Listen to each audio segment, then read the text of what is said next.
Halo adik-adik, selamat datang di channel Guru Kelas. Kali ini kita akan belajar bab 1, mari kenali hewan di sekitar kita. Pelajaran IPAS kelas 3 Kurikulum Merdeka. Topik A, ada hewan apa saja di sekitarmu? Oke, kita mulai dari pertanyaan esensial. Bagaimana ciri-ciri hewan di sekitar kita? Ya, yang pertama, kita contohkan dulu ada seekor kucing yang memiliki ciri-ciri bisa lari dan melompat, makan ikan, kemudian punya anak, kemudian tumbuh besar, dan punya rambut. Oke, jawabannya bagaimana ciri-ciri hewan di sekitar kita itu? Yang pertama, bisa bergerak, bernapas, kemudian bisa makan, kemudian berkembang biak, kemudian menanggapi rangsang, kemudian tumbuh, dan mengeluarkan zat sisa. Nah, itulah ciri-ciri hewan di sekitar kita. Kemudian pertanyaan yang kedua, apa perbedaan antara hewan yang satu dengan hewan lainnya?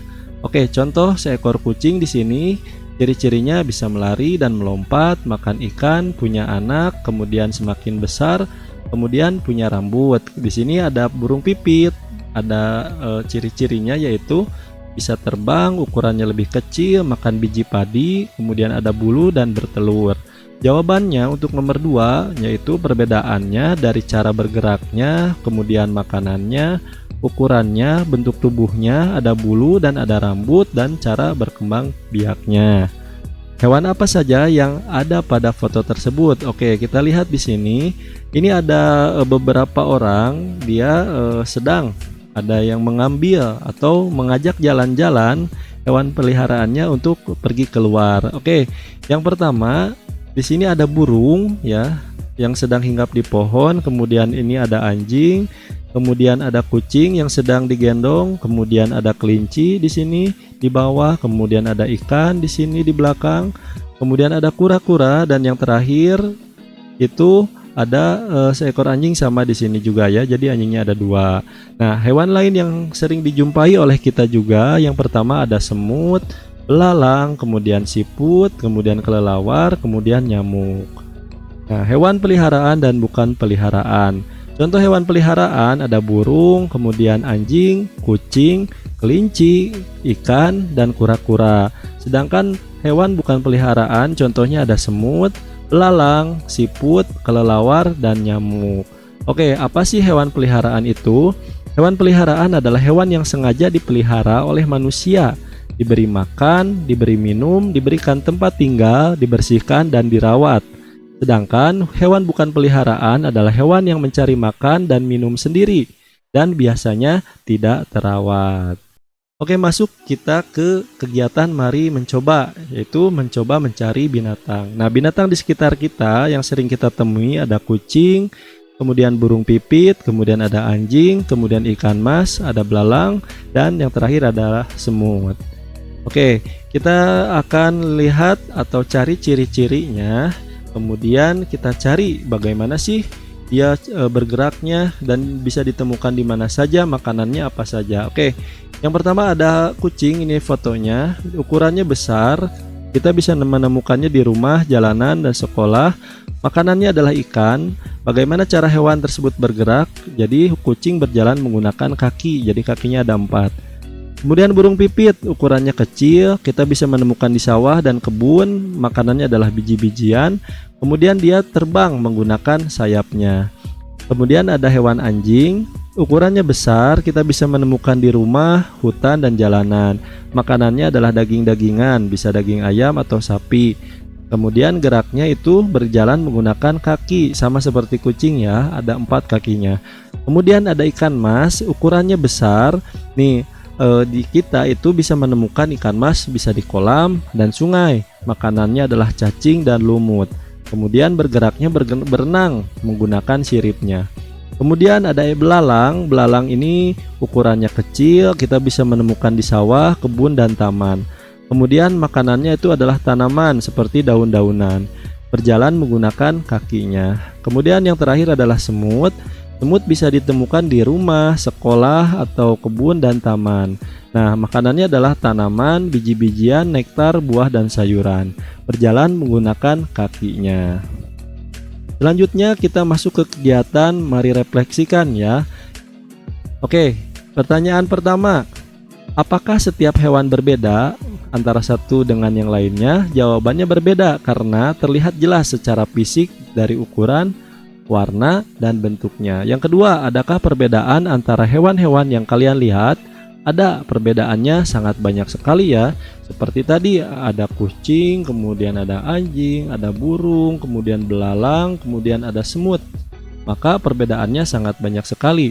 Kemudian yang ketiga, mengapa hewan-hewan tersebut memiliki bentuk dan ukuran yang berbeda-beda? Nah, bentuk dan ukuran hewan berbeda-beda karena faktor adaptasi atau penyesuaian dengan lingkungan. Kemudian cara makannya, cara bergeraknya, dan perkembangbiakannya. Kemudian yang keempat, jika salah satu hewan tersebut kalian pelihara di rumah, dapatkah kalian memelihara dengan baik? Oke. Ya, saya memilih ikan atau kucing dan bisa saya merawatnya dengan baik. Dengan cara kalian cari referensi dahulu banyak di YouTube atau di artikel-artikel cara memelihara ikan atau kucing. Kemudian hewan dibagi menjadi dua jenis. Yang pertama ada hewan invertebrata. Di sini kata in artinya tidak atau tanpa. Kemudian vertebrata artinya bertulang belakang. Jadi hewan invertebrata adalah hewan yang tidak memiliki tulang belakang. Tubuhnya lunak dan beberapa berongga karena memang tidak memiliki tulang. Yang kedua ada hewan vertebrata. Hewan vertebrata adalah hewan yang memiliki tulang belakang. Hewan-hewan ini banyak sekali kita temui dalam kehidupan sehari-hari. Jenis-jenis hewan invertebrata, yang pertama ada hewan berpori seperti spons laut. Nah, ini adalah foto dari spons laut ya, jadi hidupnya di laut.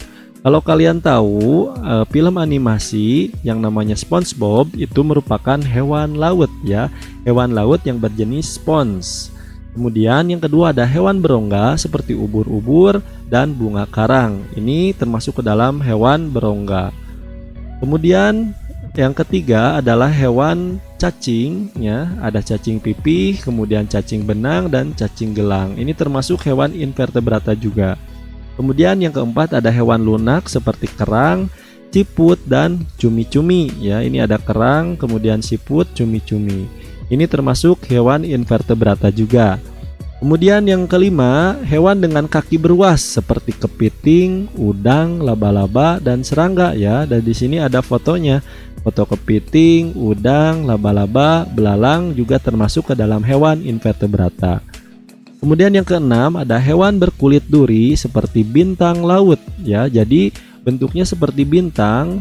Nah, kalau kalian tahu di film SpongeBob punya teman namanya Patrick. Nah, Patrick ini termasuk hewan laut juga ya, yang dinamakan dengan bintang laut. Oke, jenis-jenis hewan vertebrata. Yang pertama ada agnatha, contohnya adalah belut. Kemudian Pisces atau sering kita kenal dengan ikan. Semua jenis ikan termasuk jenis ini ya. Jadi Pisces ya. Pisces itu adalah ikan. Kemudian yang ketiga adalah amfibi, yaitu hewan bertulang belakang yang hidup di dua alam. Contohnya adalah katak.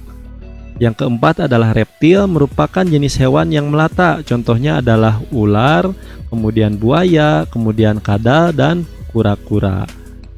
Yang kelima adalah aves, yaitu hewan yang memiliki bulu. Contohnya ada burung elang, kemudian ayam dan bebek. Kemudian ini juga termasuk ke dalam hewan vertebrata karena memiliki tulang belakang. Yang keenam adalah mamalia, yaitu hewan yang menyusui. Contohnya seperti kucing, kemudian anjing, harimau, monyet dan lain sebagainya. Di sini ada foto, kita lihat anak kucing sedang menyusu kepada induknya. Ini juga sapi sedang menyusu kepada induknya. Oke, kita masuk ke kegiatan memilih tantangan. Jawablah beberapa pertanyaan berikut setelah kalian melakukan pengamatan mengenai jenis-jenis hewan. Tuliskan jawaban kalian pada buku tugas kalian. Oke, pertanyaan pertama. Apakah ada perbedaan antara hewan yang kalian temui di sekitar sekolah dengan hewan di sekitar rumah kalian? Oke, jawabannya adalah ya. Ada beberapa perbedaan antara hewan yang ditemukan di sekitar sekolah dan di sekitar rumah.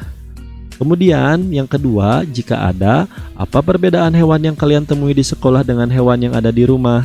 Oke, di sekolah biasanya terdapat lebih banyak lahan terbuka seperti taman, lapangan, dan pohon yang menarik berbagai jenis serangga dan burung. Nah, jenis hewan yang ditemuinya di sekolah itu ada serangga seperti kupu-kupu, capung, semut, dan lebah. Burung, ada burung pipit, burung gereja, merpati. Kemudian hewan kecil lain ada kucing liar, tikus, dan kada. Nah, di sekitar rumah bisa berupa lingkungan perkotaan, perumahan, atau pedesaan yang memengaruhi jenis hewan yang ditemukan. Hewan yang di sekitar rumah contohnya ada hewan peliharaan seperti kucing, kemudian anjing, kemudian ikan dalam akuarium. Kemudian serangga di rumah ada nyamuk, kemudian kecoa dan laba-laba. Kemudian ada hewan liar kecil ya, ada tokek, cicak, dan tikus rumah. Jika rumah dekat area hijau, bisa ditemukan kupu-kupu, burung, atau bahkan katak. Yang ketiga, menurutmu mengapa hewan yang ada di sekitar sekolah berbeda dengan hewan yang kalian temui di sekitar rumah? Oke, hewan yang ada di sekitar sekolah berbeda dengan hewan yang ada di rumah karena beberapa faktor seperti perbedaan lingkungan. Sekolah biasanya memiliki taman, pohon, lapangan, dan area terbuka yang menarik berbagai jenis burung dan serangga. Sedangkan di rumah bisa berada di lingkungan perkotaan, pedesaan, atau perumahan dengan lebih banyak bangunan yang mempengaruhi jenis hewan yang hidup di sekitarnya. Yang kedua adalah faktor ketersediaan makanan. Di sekolah banyak tanaman yang menghasilkan bunga dan daun menarik serangga seperti kupu-kupu, lebah, dan capung. Sedangkan di rumah lebih banyak sumber makanan ya manusia ya. Jadi manusia menyimpan makanan di rumah seperti sisa makanan di dapur atau tempat sampah. Yang menarik hewan seperti kecoa, tikus, dan semut. Kemudian faktor selanjutnya adalah tingkat kebisingan ya, tingkat kebisingan dan aktivitas manusia. Sekolah lebih ramai pada siang hari sehingga hewan sensitif ya, hewan yang sensitif terhadap suara akan menghindar. Burung dan serangga masih bisa bertahan di pepohonan dan taman. Di rumah lebih tenang terutama di malam hari sehingga hewan seperti tikus, kecoa, dan cicak lebih sering muncul. Faktor yang keempat adalah tempat berlindung. Di sekolah banyak pohon, semak-semak, dan tanah lapang yang menjadi tempat hidup bagi burung, kada, dan serangga. Sedangkan di rumah ada sudut-sudut tersembunyi seperti kolong meja, lemari, atau atap yang menjadi tempat tinggal cicak, toke, dan laba-laba. Kemudian pertanyaan yang keempat, seandainya kalian pergi ke sekolah lain, kira-kira apakah kalian menemukan hewan-hewan yang sama seperti hewan yang ada di sekolah kalian? Jawabannya adalah kemungkinan besar beberapa hewan yang sama, tetapi ada juga kemungkinan menemukan hewan yang berbeda. Hal ini tergantung pada beberapa faktor seperti lingkungan sekolahnya, lokasi geografis, dan kondisi sekitar. Kemudian pertanyaan nomor 5, menurut kalian kira-kira di mana lagi kalian dapat menemukan hewan-hewan yang tadi kalian amati di sekitar rumah? Oke, jawabannya kita dapat menemukan hewan yang sama di pasar, jalanan, toko, kebun, dan hutan. Oke, itulah materi topik A di bab 1 ya. Kita lanjut di video selanjutnya. Semoga bermanfaat.